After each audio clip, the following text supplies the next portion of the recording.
Hello. In continuation with the previous lecture, in which we studied about the limitations of the conventional tubes. Okay. So, in this lecture, we will see the uh, microwave tubes, the tubes which can work at the microwave frequency. Okay. So, basically, there are two types of microwave tubes. First one is the linear beam tube, and second one is the cross field tube. Okay. So, linear beam tube is known as the O type. O type, what is O? O stands for original type of tube. So, why it is known as original? Second one is duplicate. No, it's not duplicate. So, what is the reason? The reason is that it was invented first, and so it is known as the original type of tube. Okay, and this uh, was invented second. So, this is the reason. Okay, and the what is the difference between these two, linear beam tube and cross field tubes? As the name suggests, the DC field, uh, DC magnetic field, and the DC electric field are parallel to each other in linear beam tube. Okay, so DC magnetic field and DC electric field are parallel in O type tube, and DC magnetic field and the DC electric field are perpendicular to each other in the cross field tube. So it is very easy. There is no any problem. We can see all the with the examples also. So here let us suppose this is a cathode and this is anode. Collector is always anode because it will collect the electron. So it will have to pull the electron. Okay. So positive potential will pull the electron. Okay. So what will be the direction of electric field? Electric field direction always points from anode to cathode. These are two plates which are one is at negative potential and other one is at positive potential. So the electric field between these two plates will be from anode to cathode. And what will be the direction of magnetic field? The direction of magnetic field will be from this cathode to anode. Okay. So why? Because uh, it is known as linear beam tube, or we say that DC magnetic field and electric field are parallel to each other. Okay. So it may be anti-parallel, but that will be in the linear sense. Okay. So and in this type of cross field tubes, we can watch that this is the outer ring is positive. This one is anode, and this central, this is also uh, cylinder. So it is a cross sectional view. So it is looking like this. So it is negative. Okay. So this is cathode. This in center it is cathode, and the whole thing, this whole thing is positive anode. Okay. So electric field will be from positive to negative, from here to here. It will be like this. Okay. And what will be the direction of electric field? Electric field direction will be this is the direction of electric field. And what will be the direction of magnetic field? Magnetic field direction is parallel to the cylinder, that is cathode. Okay. So by dot, it is the magnetic field is shown. So these, as we can see, these two fields, DC magnetic field and the DC electric fields, are parallel to each other. We will see all these things in detail. We will see all these things in detail when the we will see the magnetron. Okay. So we will proceed here. So what is linear beam tube? That is O tube. The electrons are injected from the cathode. As we can see, electrons are injected from the cathode, and they will be get potential energy from the DC voltage. So DC voltage is applied between a node and cathode. So obviously it will get accelerated. So the potential energy between these two plates will be given to these electrons that are coming out from the cathode. Okay, and these will get accelerated. Okay, after getting this potential energy, the electron will move to the microwave interaction region. So this is the microwave interaction region. This one, from where this helix is started, this is the microwave interaction region. And the potential energy is converted in the kinetic energy. Okay, and these electrons provide their energy to these RF fields. Okay, so we'll also see all these things in detail when we will see the traveling wave tubes, how these uh, electrons give their energy to the RF fields. Okay, but these high velocity or high energy electron beams provide their energy to these RF fields, which are traveling in this helix. Okay. In microwave interaction region, electrons are accelerated or deaccelerated by microwave field present there. Because of these acceleration and deacceleration, electron forms bunches as they move towards the tube. Okay, so bunching takes place because uh, some of the electrons are accelerated and some of the electrons are deaccelerated. So bunching takes place. Okay.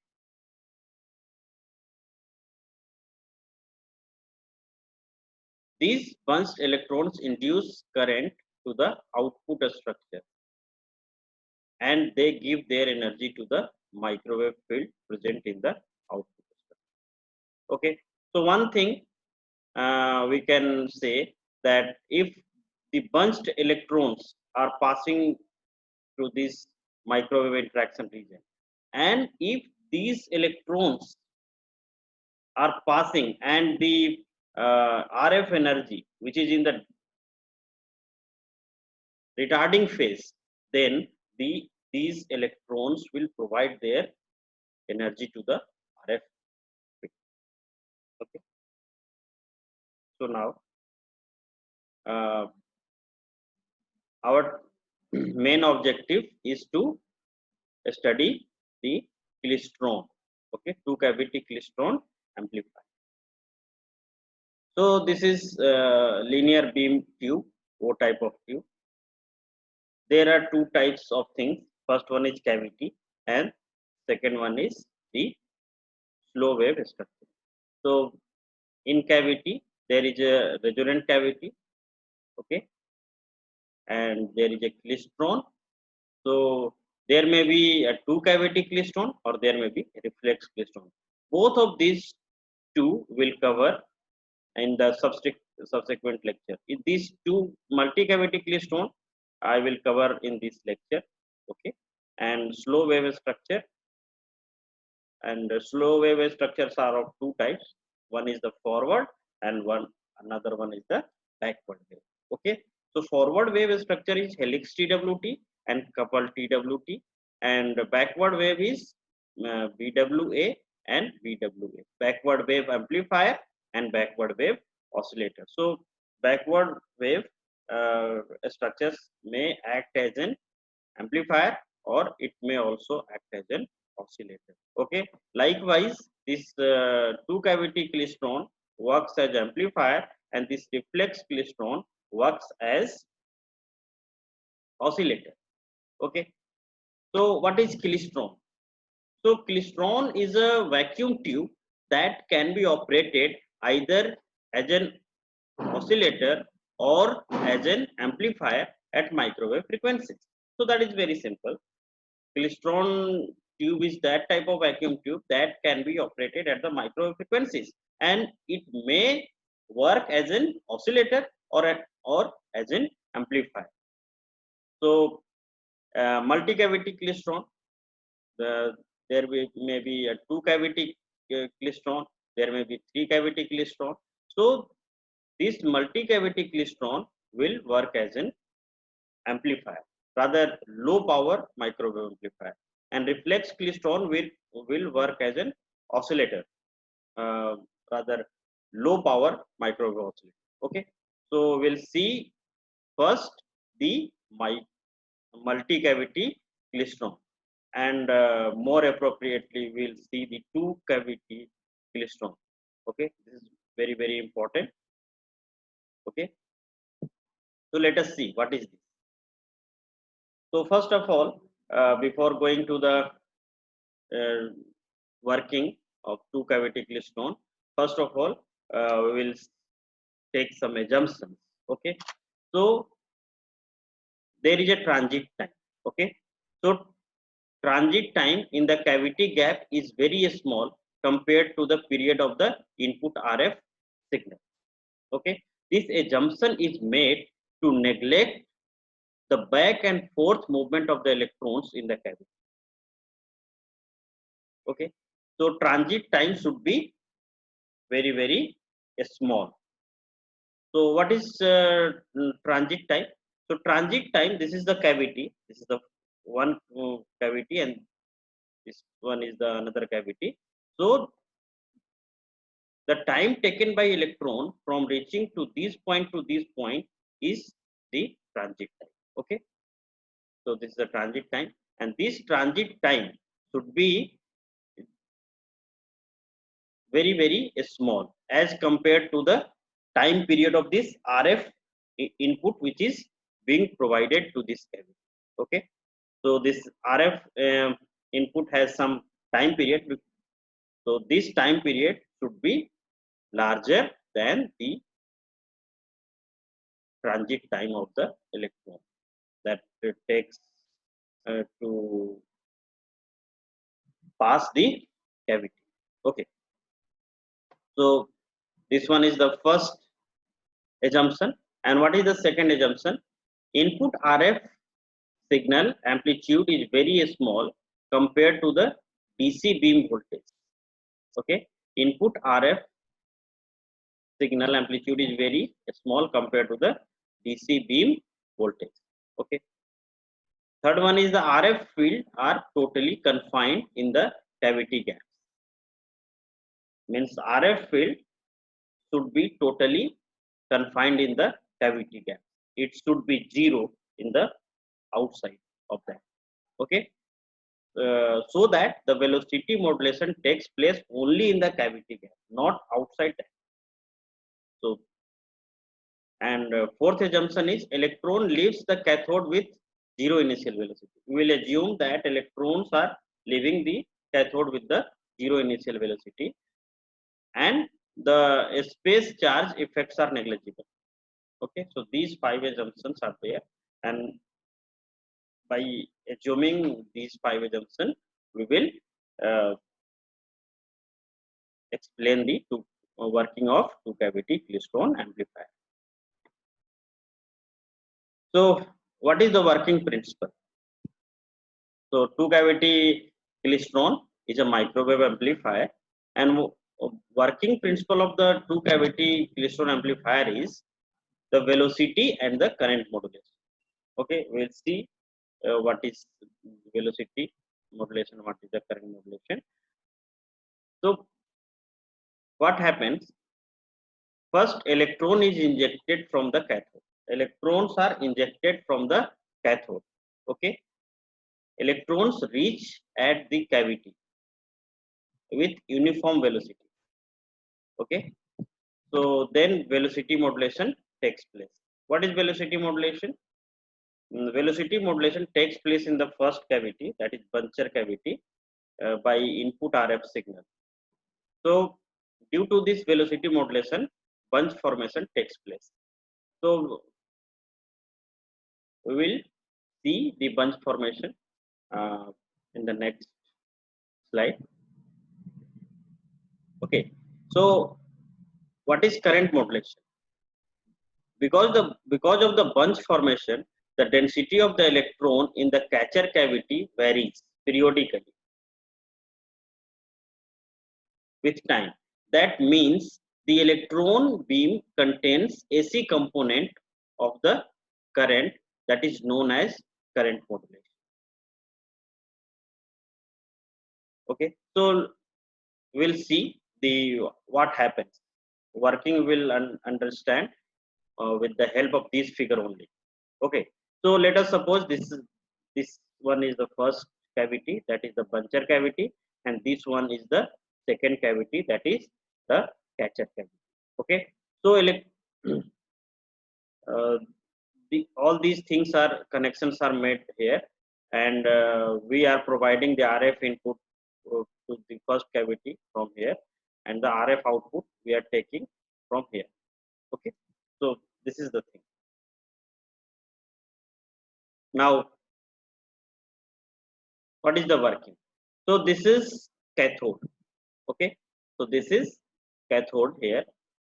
Okay, so electrons are injected from the cathode, and with the help of this accelerating anode, the electrons are accelerated, gets the velocity.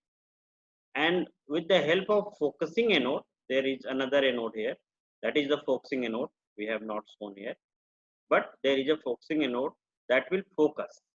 Okay, that will focus means these electrons are focused in this area only. Okay, no electron will go outside this. Okay, so this is known as the electron beam.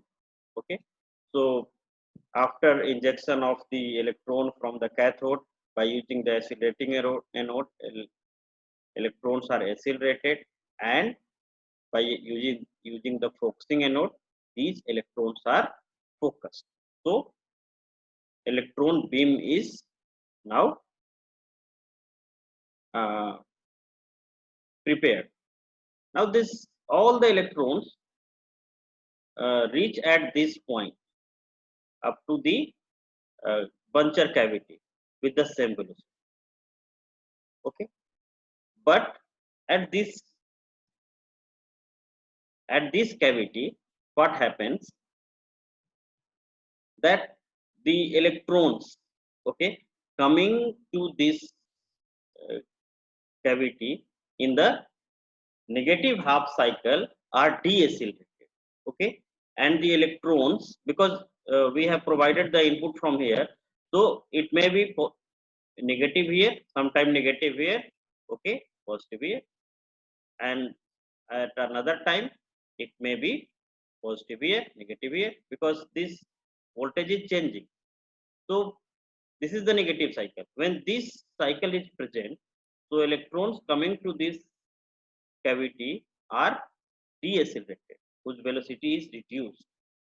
And in this when the electron enter into the buncher cavity in the positive half cycle, they are accelerated. Okay, so because of this, the bunching takes. So we'll see the bunching process, then I will come back to here. Okay, what is the bunching process? So bunching process is, okay, before going there, I will explain something. Let us suppose bunching has been started. Okay, the electron which is here, okay, that is accelerated and whose velocity is higher, and the electron here whose velocity it is deaccelerated and whose velocity is lesser. So as they will travel, they will come closer. because the forward electron has the lesser velocity and the backward electron has the higher velocity. So they are traveling along the line. So they it like this they will form the bunch. Okay, so there is a catcher cavity. Okay, so catcher cavity is here, and catcher cavity is placed at such a distance where the bunch is formed. Okay, so bunch formation should be uh, take place at the center of the catcher cavity. Okay, this is the catcher cavity. Okay, and the distance between these two, uh, puncture cavity and um, catcher cavity, is delta. The separation between these two, puncture cavity and catcher cavity, is delta L. Now come to the uh, next bunch formation. So we'll see bunch formation. So first of all, we'll clear this one. So what happened? So these electrons, okay, these electrons density is varying. You can see here the density is lower, here the density is higher, here the density is higher, here the density is more higher, and here density is even more higher. And here in this gap there is no electron, so there will be no any uh, current. Okay, so there is a current modulation also. Because of this velocity modulation, this bunching is taking place, and because of this bunching, the density of the electron is changing. And if the electron density is changing, the current, which is the rate of change of uh, charge per unit time, okay, that will also change. So here the electron current will be lesser, and it will increase to this, and the current will be higher. At, okay. So one more thing we should take care, that this electron should reach in this cavity at a time when the RF field to this present to this catcher cavity is in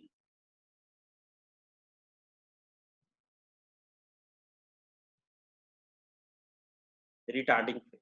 Okay, is in retarding phase, like this. So if, since the RF magnitude of RF field is decreasing here, okay, and the electron which has the AC components also, okay, here there is no AC component, but because of the bunching it has now AC component also. So um, in catcher cavity the field, RF field present, is now decreasing. It is in the retarding phase, and at that time this bunch has come, which has the higher velocity, okay, which has the AC component, that will transfer their energy to this field. Okay, and as the transfer takes place, this gets amplified. Okay, so this is simple understanding of this one. And what is the velocity modulation, and what is the velocity? So what should be the velocity? Velocity should be uh, equal to the kinetic energy that has been changed into the kinetic energy. Okay, so let us suppose V naught is the voltage applied, okay, and a small V naught is the velocity. So EV naught, it is the potential energy, okay, and that will convert it into the kinetic energy. Let us suppose all the potential energy is converted into the kinetic energy, that is the efficiency is 100%. Then what will be the velocity? 1 by 2 mbs mv naught.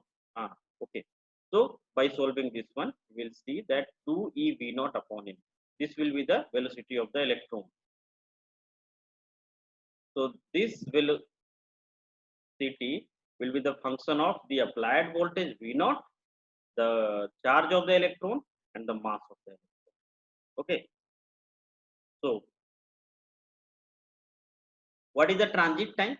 This Tg minus T naught. This is Tg minus T naught. Okay. So and what is the separation between these two? This is T. The length of the buncher cavity or the width of the buncher cavity is D. Now come to the bunching process. That is very, very important. Now here it is buncher cavity. Okay, here it is buncher cavity, and here let us suppose at this point here it is catcher cavity. So separation between these two is delta, as we have seen that the separation between the buncher and the catcher cavity is delta. Okay, and in this direction we will take the time. Okay, and this is RF input. This is RF input. Okay, and this is the voltage Vs equal to V1 sine omega.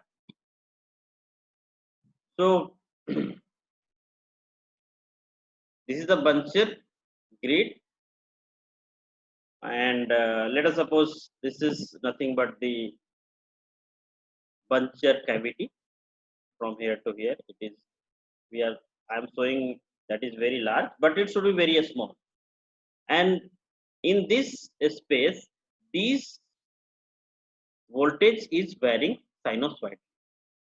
Okay, so let us suppose we will start from this Ta. That Ta is the first electron, and Tb is the middle electron, and Tc is the last electron. Okay, so first electron, let us suppose that is entering into the buncher cavity is this one. Okay, and at that time the potential is negative. The potential of this cavity due to the RF signal, it is the negative. Okay, so this is the, we can say, the negative cycle. Okay, so due to the negative cycle, these early electron gets retarded. Early electron that come to the uh,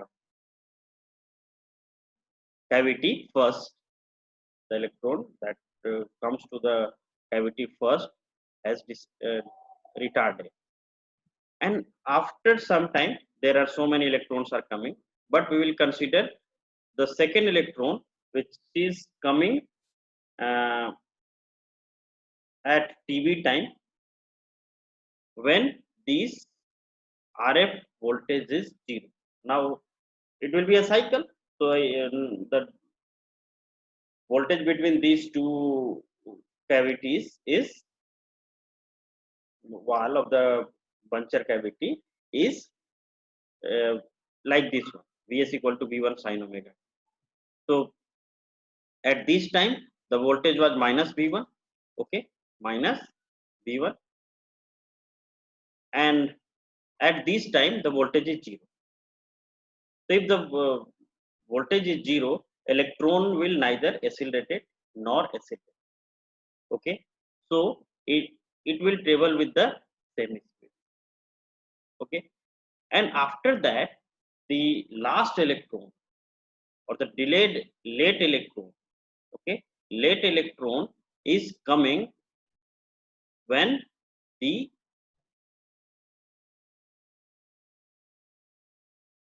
uh, in the positive cycle of the RF field. So what will happen? It will be accelerated. Okay, so late electron is accelerated, late electron is accelerated. Okay, so the electron that is late, okay, that is accelerated, and the electron that was early, that is deaccelerated, and the electron which come in between, that is traveling with the same velocity. So let us suppose this is traveling with the velocity v, and this is traveling with the velocity v minus delta v, and this is traveling with the v plus delta t. Because this is accelerated, so its velocity has increased. This is deaccelerated, hence its velocity is reduced. So what will happen? It will travel from here to here, and in that time it will travel some lesser distance, okay, and it will travel more distance, okay. So they are coming closer, and at some point they will come at the same place, okay. So this is known as the bunching. So let us suppose at time td all the electrons are bunched together, okay, and they have reached here after delta L, where is the at delta L distance, it is the bunching cavity. Sorry, catcher cavity. Here is it is the catcher cavity, and it will the bunch will reach at the catcher cavity.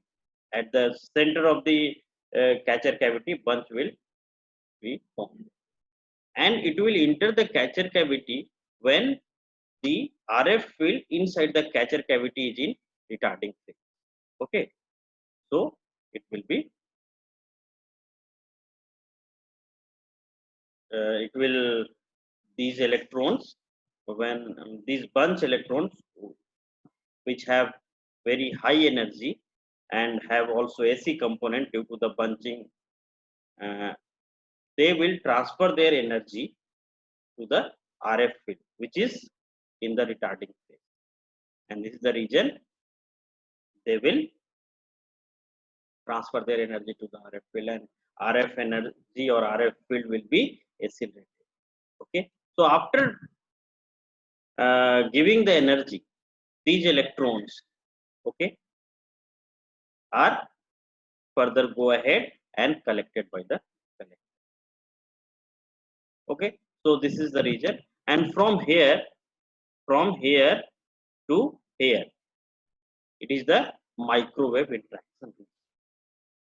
Okay, from this point, okay, where the buncher cavity starts and at the point where catcher cavity ends, it is the microwave interaction region. So bunching is done by the buncher cavity, okay, and this reach at the catcher cavity.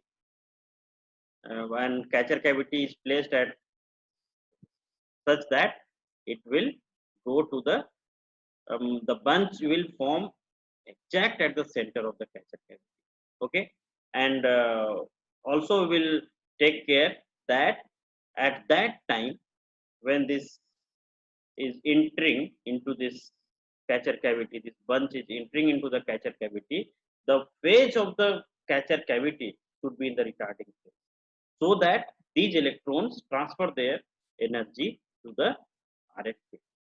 Okay, so this is the working, and this will be the velocity. Okay, so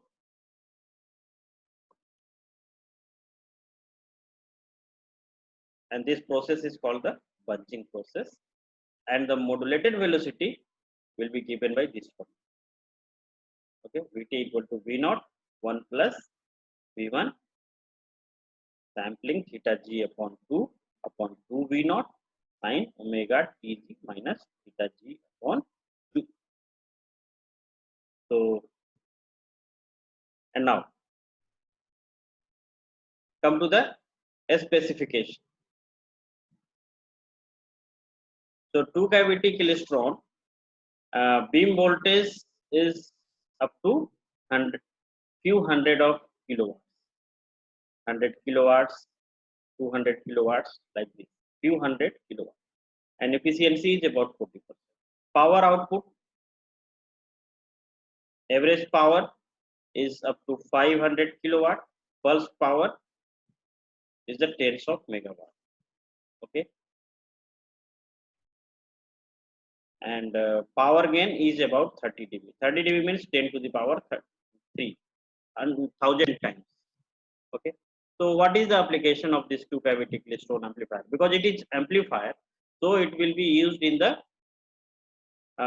ultra high frequency TV transmitter, because there we need a strong microwave amplifier.